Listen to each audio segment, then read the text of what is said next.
Now, I know, Dr. Peat, you did quite a lot of personal research on aging as a process, and have come across many different things that are anti-aging in their own right, or anti-inflammatory, or energy-producing in terms of increasing cellular respiration, and thyroid hormone being one of those things. In terms of heart failure, and I think just to go back to the articles or the reference articles that were published about the saturated fats and the improvement in outcome with people with heart failure, and higher cholesterol being more beneficial and higher triglycerides being more beneficial, and this being completely counter what we've normally been told for whatever reasons.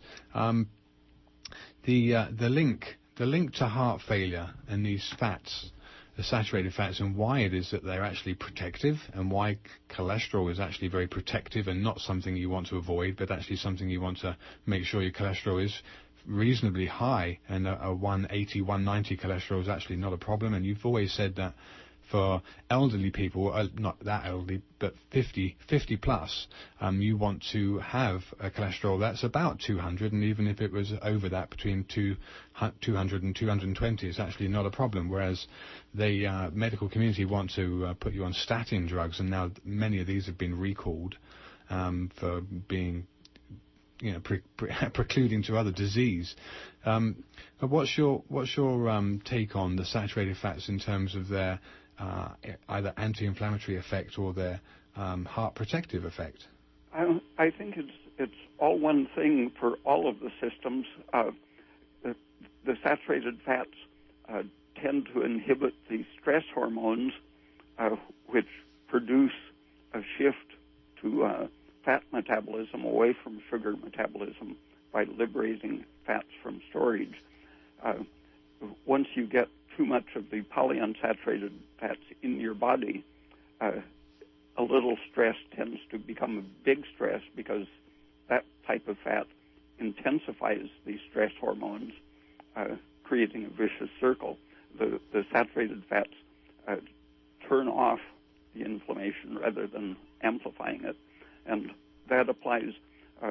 It was a Hindu who, about 30 years ago, maybe 35, noticed that alcoholics in the Indian regions that use a lot of butter didn't get liver disease. And so he did the animal experiments and found that butter or other saturated fats protect the liver. And there have been a lot of studies since then published in the U.S. showing that even large amounts of alcohol don't hurt the liver if a person is getting saturated fats. But if they get any of the polyunsaturated fats, their hepatitis flares up and cirrhosis. And the same with cancer. If you look at the ratio of saturated to unsaturated fats in the body, they call it the saturation index.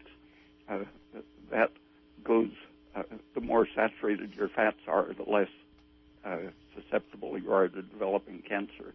So fibrotic, inflammatory, and tumor diseases, as well as heart failure and blood clotting diseases, are all closely associated with the polyunsaturated fats, and so protected against by the saturated ones. So these polyunsaturates really interfere with energy production. And I know when you just mentioned that to that caller, that if somebody took a bulk laxative, they would feel better because of lowering endotoxin in the gut. And that's another thing that severely interferes with energy production in our body. So can you tell us a little bit about endotoxin and how that poisons us, and what foods we should avoid in order to not support the growth of those bacteria that produce the endotoxin? The endotoxin, one of the first things that it triggers is nitric oxide, which is a vasodilator, and both nitric oxide and the endotoxin increase the production of serotonin. And all of these, besides inhibiting the production of energy using oxygen and shifting it over to lactic acid production, all of these increase the leakiness of blood vessels. And if you simply turn off the supply of sugar, in diabetes, for example, you can't metabolize sugar. In starvation, you don't get the sugar in your diet. In hypothyroidism, you are under stress, and so you're shifting over to liberating fats and burning fats instead of sugar. So in anything that impairs energy production, whether it's the toxins starting with endotoxin, nitric oxide and serotonin, or if it's the actual environmental interference with your production of energy and supply of energy, all of these make your blood vessels leaky. All of them raise free fatty acids, which interfere with the use of oxygen. And the free fatty acids lead to a whole cascade of inflammatory mediators, especially prostaglandins.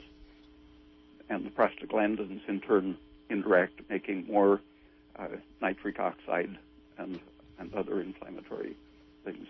So once you get loaded up with the polyunsaturated fats, all of these things tend to interact. The fats lower your thyroid function and increase your estrogen production, both of which intensify the inflammation, leakiness, and loss of energy production.